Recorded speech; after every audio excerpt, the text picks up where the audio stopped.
یہ متضاد قسم کی ہمیں خبریں آ رہی ہیں. ایک طرف تو جو ہے ڈیالہ سے یہ پیغام آتا ہے کہ جی کسی قسم کی بات نہیں ہوگی, پھر رؤف حسن صاحب کو ہٹا بھی دیا جاتا ہے, اور پھر شام میں یہ خبر آتی ہے کہ پنڈی کا جلسہ کینسل کر دیا گیا ہے. تو لڑنا ہے یا صلح کرنی ہے؟ پہلی چیز, کرائسس میں متضاد قسم کی بیانات ہی آتے ہیں, اور کرائسس پی ٹی آئی کی وجہ سے نہیں ہے. جن کی طرف سے ہے, جن کی وجہ سے ہے, وہ اپنے فائدے کو ملک کے مفاد کے اوپر رکھ رہے ہیں. دوسری چیز, میرے خیال میں جو رول رؤف حسن صاحب نے پلے کیا ہے over the last couple of years, پچھلے 2 سال میں, تو ان کی جو ہے وہ تعریف کرنی پڑے گی. And what he has been through, جو ان کے ساتھ ہوا ہے ایک اور ایسے انسان کے ساتھ جنہوں نے اپنی پوری زندگی ون وے اور دی ادر پاکستان کی خدمت کی ہے, تو وہ کنڈیم کرنا مانگتا ہے رؤف حسن صاحب کو. کسی ایسی وجہ سے جو ہے وہ نہیں چینج کیا, پوری پارٹی ان کا رول جو ہے وہ اپریشیٹ کرتی ہے. اور تیسری چیز, یہ مجھے عامر یہ بتائیں کہ پی ٹی آئی کیسے جو ہے وہ تضاد چاہ سکتی ہے. مجھے بتا دیں کہ فی الحال اگر لوگ غائب کرنے ہو, اگر کسی کی سیٹس غائب کرنے ہو, اگر کسی کی وجہ سے آئین غائب کرنا ہو, پی ٹی آئی کی وجہ سے ہی ہے نا. تو ہمیں پرسنلی, ہمیں پولیٹیکلی یہ سارا پریشر برداشت کرنا ہوتا ہے. ہمیں کیوں نہیں چاہیے ہوگا کہ ایک ایسے راستہ ملے جس میں ہماری زندگیاں آسان ہو, لیکن اس میں جو ہماری سٹرگل ہے آئین کے لیے, قانون کے لیے, اس کے لیے کہ جب ایمنسٹی انٹرنیشنل سے یونائٹڈ نیشنز تک سب کو ہی جو ہے وہ کہیں کہ عمران خان کا اریسٹ جو ہے وہ غلط ہوا ہے, اور حکومت اور پی ایم ایل این خاص طور پہ اتنی عمران خان سے ڈر رہی ہو کہ وہ اس سے بھی ڈرے کہ عمران خان جیل سے آکسفورڈ کے چانسلرشپ کا الیکشن لڑے.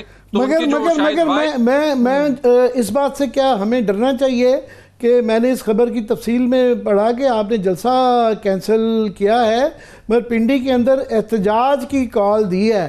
مجھے تو یہ احتجاج زیادہ خطرناک لگتا ہے, خاص طور پہ جب پنڈی ہو اور جہاں پہ جی ایچ کیو بھی ہو اور کسی لیڈر کی ذمہ داری بھی نہیں ہے, نہ این او سی لینا پڑتا ہے. اس طرح اسٹریٹجک موو نہیں, جلسہ اس لیے نہیں کیونکہ ہمیں جلسے کی اجازت نہیں ملے گی. پی ٹی آئی کا احتجاج پرامن رہے گا, پی ٹی آئی کا احتجاج ہمیشہ پرامن رہے. دیکھیں, ہمیں کسی نے الیکشن کے لیے کیمپین نہیں کرنے دیا, احتجاج پرامن تھا. ہم سے سمبل لے لیا, احتجاج پرامن تھا. ہماری الیکشن کی 2/3 سیٹیں چھین لی, احتجاج پرامن رہا ہے. ہماری ریزرو سیٹیں چھین لی, احتجاج پرامن رہا ہے. اور آپ کیا چاہتے ہیں اس سے زیادہ؟ مطلب ایک پارٹی کتنا جو ہے, ہمارے لیڈر کو 2 سال جیل میں رکھا گیا ہے, ہر قانون اور ہر بنیادی انسانی قانون توڑا گیا ہے ان کو اندر رکھنے کے لیے. ہم جو ہے جو کر رہے ہیں پرامن طریقے سے ٹھیک ہے, لیکن آپ کی بات صحیح ہے, بالکل ٹھیک ہے سر, آپ بالکل ٹھیک کہہ رہے ہیں, لیکن پرامن طریقے سے آپ لوگوں کے سارے معاملات آگے بڑھتے ہیں. ابھی مجھے جب آپ نے یہ کہا کہ ہمیں پنڈی کے لیے این او سی نہیں ملے گا, تو مجھے خان صاحب کی بات یاد آ گئی کہ این او سی ملے نہ ملے جلسہ تو ہوگا. لاہور کے اندر بھی یہی اسٹریٹجی تھی, وہ تو بالکل اینڈنگ پوائنٹس پہ جا کے این او سی آپ لوگوں کو مل گیا, ساری اجازت ہو گئی. تو یہ پنڈی کا جلسہ بھی تو خان صاحب نے اناؤنس کیا تھا, پھر اب ایسی کیا مشکل آڑے آئی ہے کہ این او سی نہیں ملے گا اس لیے ہم جلسہ نہیں کر رہے؟ دیکھیں, اس سب کا ایک سمپل حل ہے کہ اس ملک کا واحد فوکس عمران خان کو جیل میں کسی طریقے سے رکھنا نہ ہو. ایک آئین ہے, بڑا لمبا آئین ہے, اور بہت مشکل سے بنا تھا 1973 میں. حالانکہ جنہوں نے بنایا تھا انہوں نے اپنے 5 سالہ دور میں اسی وقت اس کو توڑنا شروع کر دیا. لیکن وہ آئین 1973 سے آج تک کم از کم ان پرنسپل زندہ. ہم نے سب کچھ جو ہے وہ ٹرائی کر دیا, ڈکٹیٹرشپس ٹرائی کر دی, ہائیبریڈ گورنمنٹس ٹرائی کر دی, جو ہے وہ ایک پارٹی کو ٹرائی کر دیا. ہم نے ایک چیز ٹرائی نہیں کی کہ ہم اس ملک کو آئین اور قانون کے مطابق چلائیں.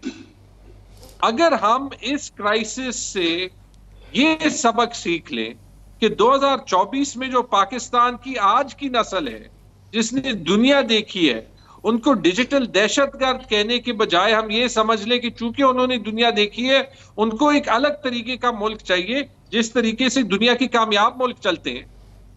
تو ہم پی ٹی آئی کو بھی سپیس دے دیں گے اور یہ سمجھ جائیں گے کہ پی ٹی آئی دہشت گرد نہیں ہے. اگر ہمارا جو دہشت گردی کا مسئلہ ہے اس سے نپٹنے کے لیے ہمیں دہشت گردوں پر فوکس کرنا پڑے گا تو ملک آگے بڑھے گا. یہ بتائیے گا، میں بالکل ایک اور پوائنٹ پہ ہمارے پاس کیونکہ ٹائم تھوڑا، میں 2-4 پوائنٹس آپ سے کور کرنا چاہتا ہوں. ایک یہ کہ اس وقت سب سے بڑا پاکستان کا جو مسئلہ بنا ہوا ہے وہ ہے کہ کیا یہ وفاقی آئینی عدالت جو آئینی ترمیم لانا چاہ رہے ہیں اس کے حوالے سے ہے، اور ظاہر ہے آپ کی پارٹی اس کو اپوز کر رہی ہے.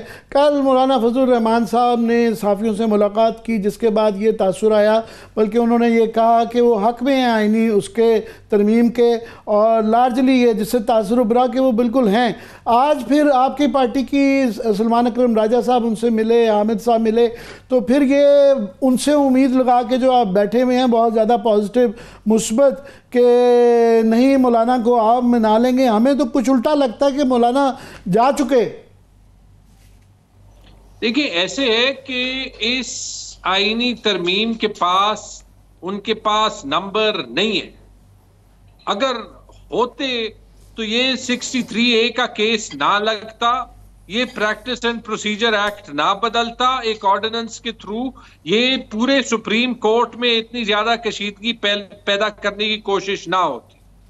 مولانا صاحب ہمارے ساتھ ہوں یا نہ ہوں، ان کے پاس نمبر نہیں ہے. اس کے علاوہ کہ ایسی اسمبلی کی قانونی حیثیت ہی نہیں ہے کہ وہ اتنی بڑی ترمیم کر لے، اور اس کے علاوہ کہ ایسی ترامیم اس طریقے سے ہوتی ہی نہیں ہے. اتنی بڑی ترمیم جو کہ پورے آئینی ڈھانچے کو چینج کر لے، کسی بھی مہذب ملک میں اس سے پہلے ریفرینڈم ہو، اس سے پہلے پبلک ڈیبیٹ ہو، اسمبلی میں بھی انٹروڈیوس ہونے سے پہلے.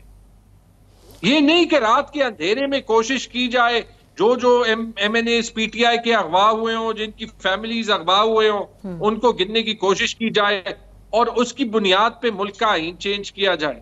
نیت کا تو وہاں سے پتہ چل جاتا ہے نا. مخالفت تو ہم اس لیے کر رہے ہیں. مجھے امید ہے کہ مولانا فضل الرحمان نے ایک بار سٹانس لیا ہے، وہ سٹانس پہ برقرار رہیں. سلمان اکرم راجہ صاحب نے آج ان سے ملاقات کی، لیکن یہ میں آپ کیونکہ فائنینس بھی جی کمپلیٹ کر لیں بات. ان کے پاس یہ نمبرز نہیں ہے.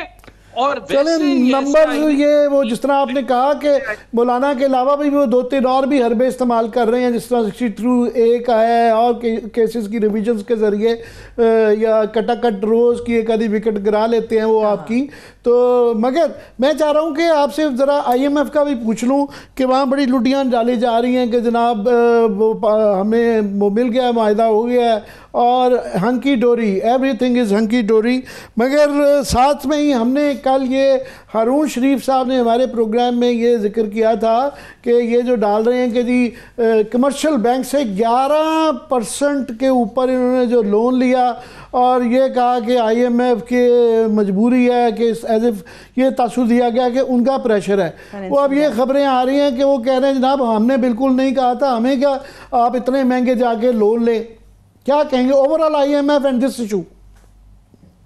اس پہ مجھے 2 منٹ دے دیں کیونکہ یہ بڑا ضروری ایشو ہے. یہاں پہ ذرا لیٹس برسٹ دیئر ببل. اور PMLN والوں کی طرح یا پیپلز پارٹی والوں کی طرح اب نہیں ہے. یہ میں بلیک اینڈ وائٹ میں کہہ دوں گا کہ IMF کا معاہدہ ہمارے لیے ضروری تھا، لیکن یہ کوئی بھنگڑا ڈالنے کی بات نہیں ہے. کیا ہے بھنگڑا ڈالنے کی بات؟ کہ آج جو ہے وہ انٹرسٹ ریٹ یا مہنگائی، شرح مہنگائی وہی 12-13% پہ آ گئی ہے، جس پہ جو PTI کے دور میں تھی تو یہ مہنگائی مارچ کر رہی تھی، جس کی وجہ سے انہوں نے یہ ووٹ آف نو کانفیڈنس لایا تھا. تو خود 40% پہ لا کے واپس اب وہ شرح مہنگائی 13% پہ آئی ہے، کوئی قیمتیں تو کم نہیں ہوئی. تو مطلب کہ جو غریب آدمی کا، مڈل کلاس کا جو قوت خرید عادی ہوئی ہے، یہ بھنگڑا ڈالنے کی بات ہے.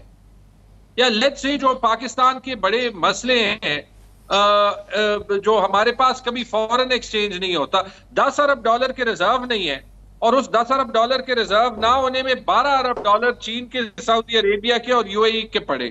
اس کے باوجود ہمیں $1 ارب کا قرضہ اسٹینڈرڈ چارٹرڈ بینک سے 11% پہ لینا پڑتا ہے ڈالر کا قرضہ، جو کبھی تاریخ میں نہیں ہوا. یہ بھنگڑا ڈالنے کی بات